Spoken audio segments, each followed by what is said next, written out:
поскольку хронология подразумевает, во-первых, что когда вы знаете огромное множество событий, как вы именно приоритизируете их, какие вы считаете важными вехами, которые для вас останутся второстепенными. Во-вторых, это еще трактовка всегда. Одно и то же событие назвать можно много раз. И, на мой взгляд, надо быть все-таки профессиональным историком, остающимся на острие исторической науки, чтобы правильно именовать события. Поэтому, скажем так, тот человек, который просто интересуется, наверное, не мог бы претендовать на какую-то хронологию. Напротив, все мы живем обычной жизнью, и у нас бывает, что кто мы не историки, даже если, например, жители города, туристы, нам интересно бывает посмотреть на историю с позиции простого человека. Что простой человек в ту или иную эпоху видел, что его окружало, как он понимал эти события.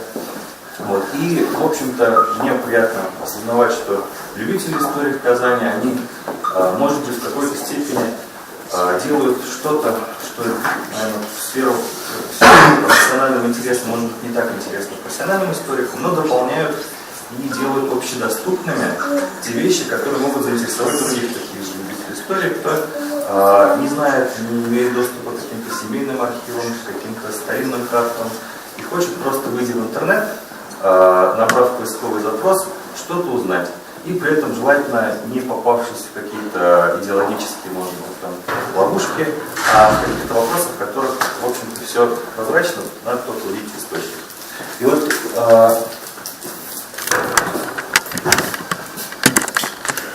сразу хотелось бы сказать, начать, грубо говоря, с инструментов. То есть, может быть, это интересно будет и профессиональным историкам в той же мере, и, естественно, просто любителям. В интернете у нас в России есть сервис, который позволяет визуальную информацию в двух видах, грубо говоря, наблюдать. Точнее, два раза. Популярно в свое время появился такой формат, когда можно взять на правой стороне и на левой стороне, рассмотреть старую карту, новую карту и увидеть, как изменилась жизнь твоего конкретного района, какого-то места, которое тебе интересно. Взять также фотографию, увидеть ее старый вид, новый облик этого места, тоже посмотреть и удивиться, какие произошли изменения. И вот на правах рекламы я бы хотел всех познакомить вот с данным сайтом retromap.ru.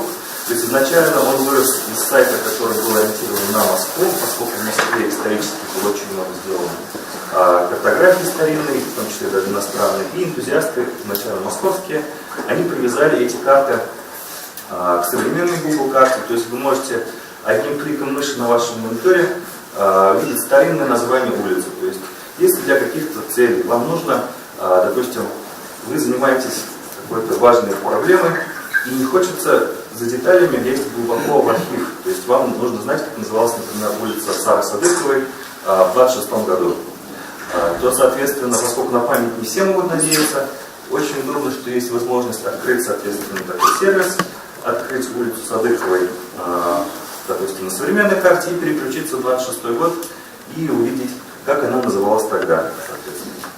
Второй интересный сервис, который есть, это сервис точно такой же принцип, но для исторических фотографий. То есть здесь на карте Казани нанесены фотографии и привязаны к точному месту съемки и точному направлению съемки. То есть, открыв карту, например, улицы Баумана, вы можете просто посмотреть, вот, допустим, перекресток Университетской и улицы Баумана. Как раз использована на обложке, которая была для мероприятия. То есть это вид снят с верхних этажей аптеки Брейвинга в сторону Булака Университетской.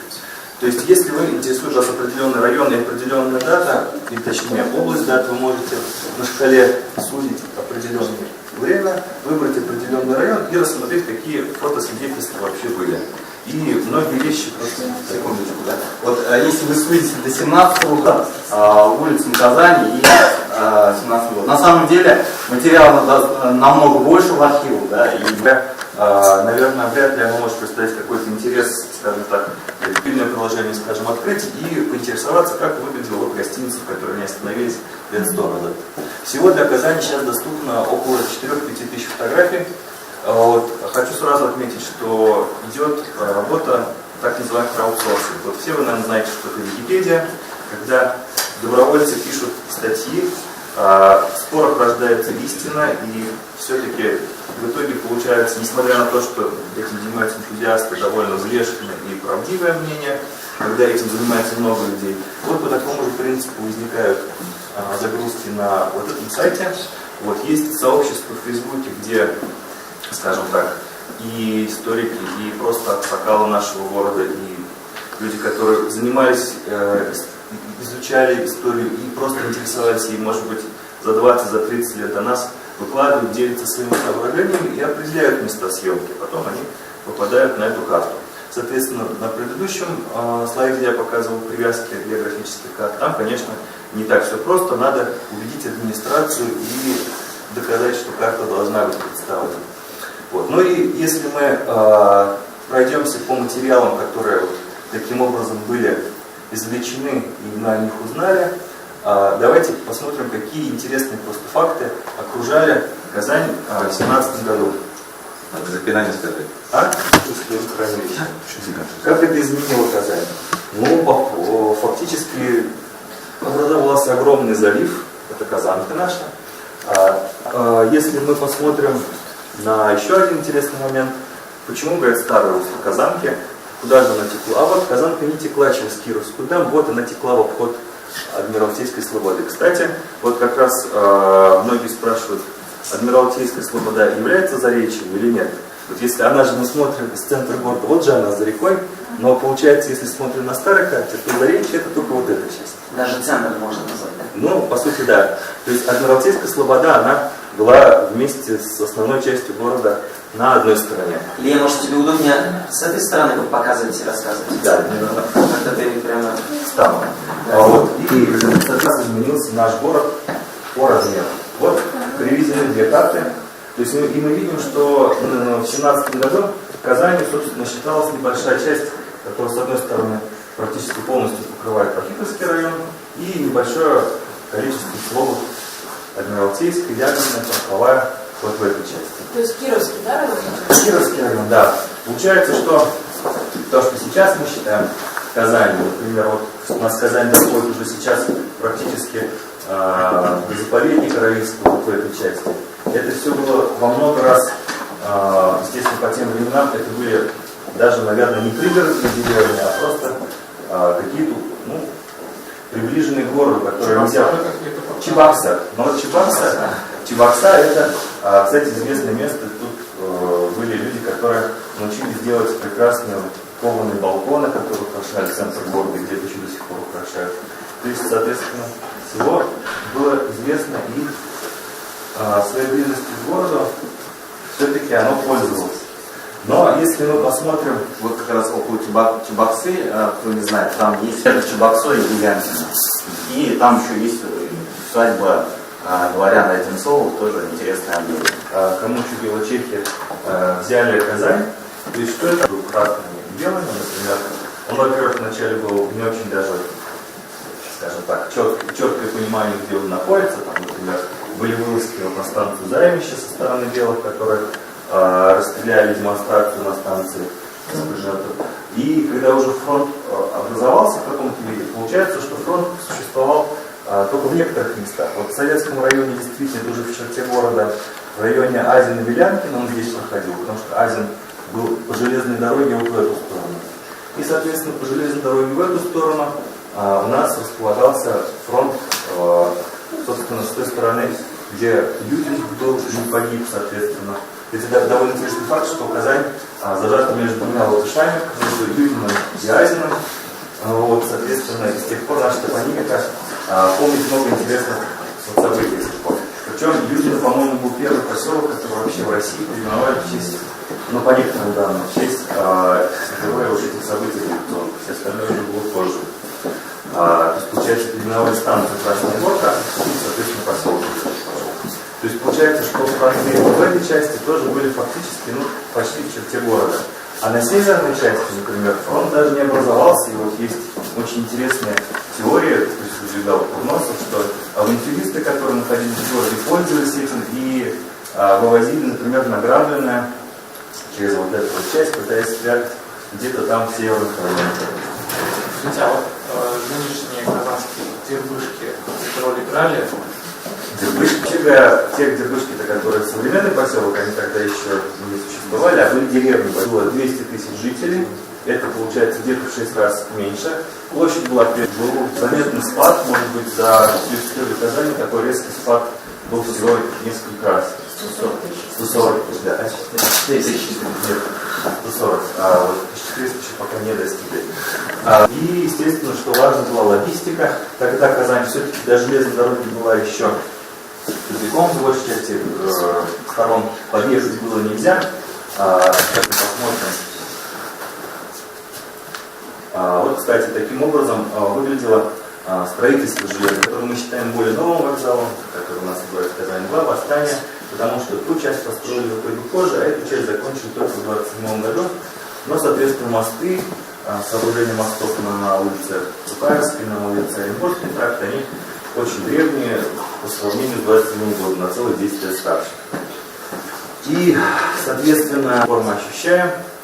То есть командующий военным округом обладал огромной властью, он мог, собственно, чем он занимался в Первой мировой войне, он сидел 50 тысяч военнослужащих, которые составляли Казанский гарнизон городов. То есть там размещалась вторая артиллерийская бригада. Опять-таки, место не пустовало, но как-то так вот боями в Октябрьской революции не прославилось. И, соответственно, очень много частей по-моему, большая часть вообще всю деятельность военных в организации Октябрьского восстания в Казани. Можно вопрос, да? Илья у нас очень сильно интересуется историей трамвая, наверное, знает все, что связано с трамваем в Казани. Вот мы знаем, что рабочие Алафутского завода, центра сегодняшнего. Теоретически могли, а практически на Интересно, они говорили. Вот, но вообще, кстати, что интересно, что когда пытаешься разобраться во всех этих темах, получается, казалось бы, что вот в книгах, изданных в советский период, должна быть какая-то единая идеологическая база. А вот, например, читаешь того же Ежова, и, допустим, там есть специальное предисловие, что Ежов преувеличивает роль военных. Вот, а кто-то пишет, что да нет, может быть, не так много роли военных было. И, соответственно, мнение, что все-таки это рабочие алафутовцы, Красная гвардия больше сделала дел тут, или все-таки солдаты из вот этих вот частей, лично у меня не сложилось однозначное впечатление. Я как-то надеюсь, что в дальнейшем в чьих-то работах удастся это прояснить. То есть чья роль была основная. Трамвай, да, ну, мы еще будем говорить о 18 годе, не сегодня, а в дальнейшем, надеюсь, да. И мы, наверное, еще так 18 год трамвай, и на трамвае, насколько известно, вывозили золото, золотой запас таких, да. Это, наверное, отдельная тема. Ну, вывозили до пристани, потому что здесь, собственно, была возможность их выгрузить на пароход, соответственно. Ничего лучше в те годы не придумали, грузовики, скорее всего, были на фронт забраны, поэтому вот, да, такой момент в истории тоже есть. Давайте уже, наверное, будем завершать потихоньку. Хронологию я все-таки выписал, но честно скажу, что тема, давайте скажу честно, не моя, и каждый из них заслуживает несколько выступлений, поэтому это просто чтобы как-то увидеть, что в 2017 году, и, наверное, было бы неправильно отрезать от него сразу же идущий за ним 2018 год, из которого я бы хотел отметить из 17 и из 18 года. Из 17 я бы хотел отметить не революционное событие, но, возможно, повлиявшее на повседневную жизнь жителей города гораздо сильнее, чем все события до и события после, в 17 по крайней мере, году. То есть это пожар на Казанском пороховом заводе. Пожар был такой, что нынешний квартал, вот, где у нас парк Петрова находится, это место, где завод просто сгорел дотла. А поскольку был авторочек завода за ним, соответственно, основная площадка стала там. Но, чтобы вы понимали, то есть это было событие, про которое можно было бы снять, наверное, типичный голливудский фильм «Катастрофа», когда люди вот в этих фильмах бегут от инопланетян, а тут они бежают вполне реальной опасности, уходили из города прохода поезда. Даже вот у меня соответственно, бабушка пересказывала бабушку, говорила, что вот на Плетенях, на другой стороне, добегали люди из Кировского района, думали, что они уже в безопасности, а жители Плетеней все равно бежали в сторону Матюшина, думали, что еще какая-то опасность есть. Вот. Можно Да. по поводу 416 события. А у нас в архивах вообще остались по расследованию документы? И в каком они состоянии? Честно скажу, этим не занимался, наверное, кто профессионально следует к ним. Можем сказать, прокомментировать. Да, по поводу документов именно по расследованию этих событий. То есть, наверное, проводилось расследование военными властями, так сказать, в любом случае, что Мы 1 200 на сегодняшний день по всей республике ввели. Вы можете поиск по заголовкам дела осуществить, чтобы узнать, есть ли те или иные документы по тому или иному историческому событию у нас в фондом. Ну и говоря о событиях, да, несмотря на то, что в Петрограде происходит очень значительное событие, государственное совещание, да, из этой газеты полностью посвящено этому событию, видимо, такой огромный шок был, и который специально это все подожгли, да, и даже часть расследования можно, по сути дела, посмотреть в газетах. Как газеты есть в Европе, на архиве. По обязательному господарному курсу начали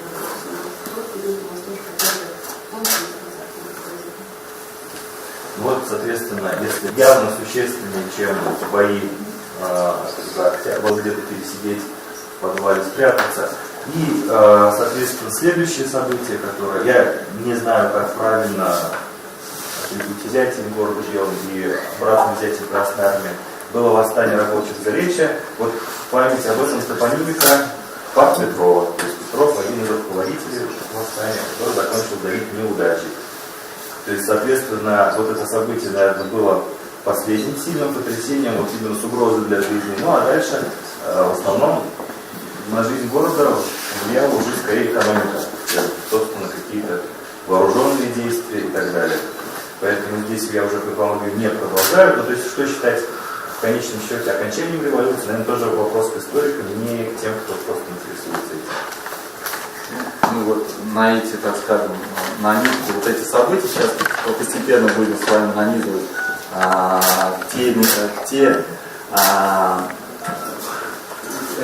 те съезды, да, мусульманские, те фамилии, о которых мы начали говорить в начале, как раз сейчас с мазутом.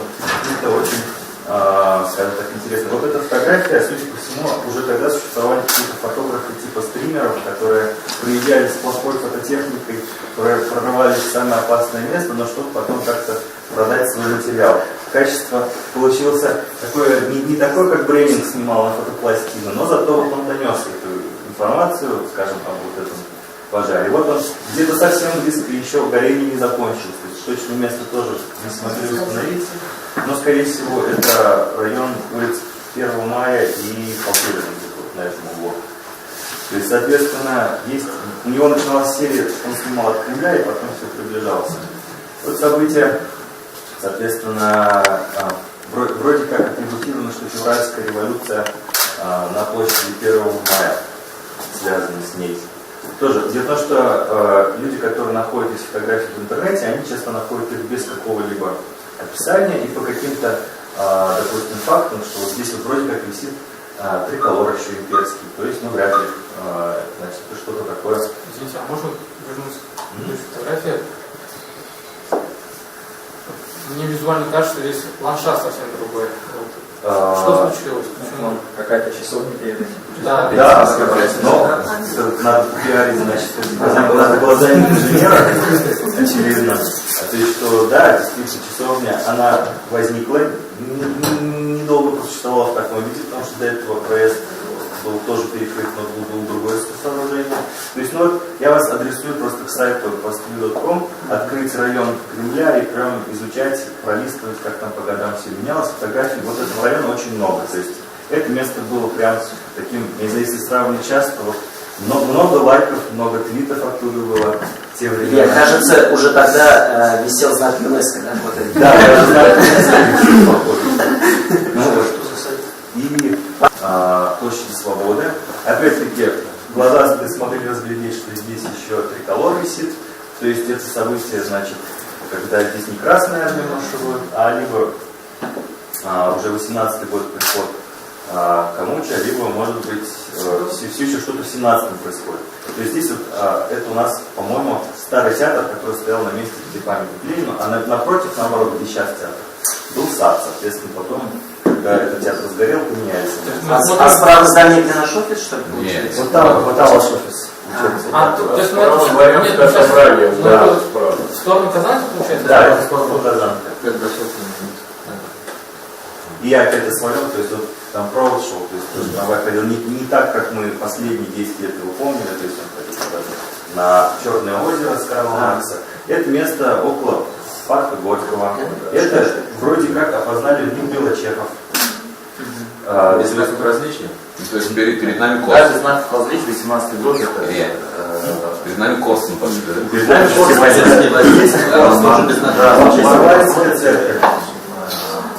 Где должна быть способ повреждения, который но еще в 17 Вот так, да? Да, то есть туда даже Да. Маркса.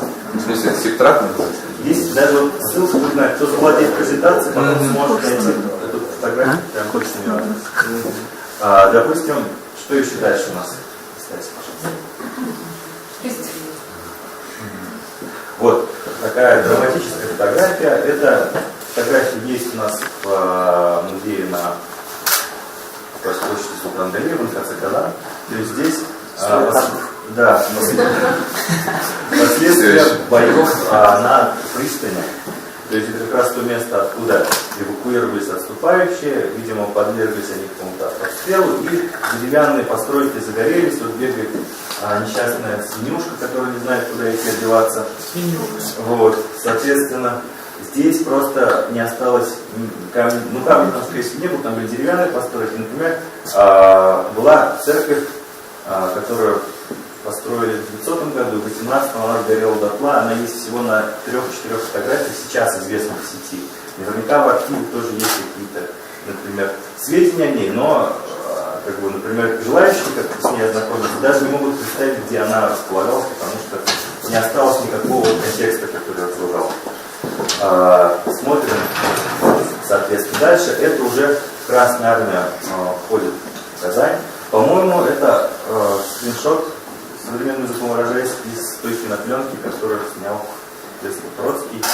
И некоторые кадры были для печати фотографий тоже оттуда взяты. То есть здесь, это наш сейчас музей, он уже, собственно, дом командующего, вот, который, скажем так, внимание которому как раз вот Назарий Жил в своей книге очень сильно удивил, собственно, борьбы с его властью. Видимо, поэтому для Красной Армии было очень важно сделать фотографию не просто вот как здесь на Карла Маркса, что такая улица красивая, буржуазная, мы маршируем, а именно, что мы победили и можем сфотографироваться на фоне, собственно, вот этого дома. То есть вот эта фотография атрибутирована как годовщина октября в 18 году, то есть в октябре 18 был проведен этот парад. То есть вот здесь будет очень интересное живое свидетельство, но Айрат действительно говорит очень точно, что мало-мало фотографий 17-18 годов, половина из них, наверное, чуть ли не нашли, допустим, через интернет, ища, допустим, на сайте, кто вот интересуется историей чешских легионеров, еще откуда-то из-за рубежа в том числе. Скажем, Казань до и после, есть на каких-то фотографиях из мирной жизни, допустим, снимал Арнольд Ленин, до этого до революции снимали множество коммерческих изданий для открытых, а вот эти годы наверняка была детальная хроника для каких-то военных нужд, но, к сожалению, она малоизвестна, и вот простой интересующийся двух клипов в Гугле не найдет, скорее всего. Вот. Ну и, наверное, на этом я закончу.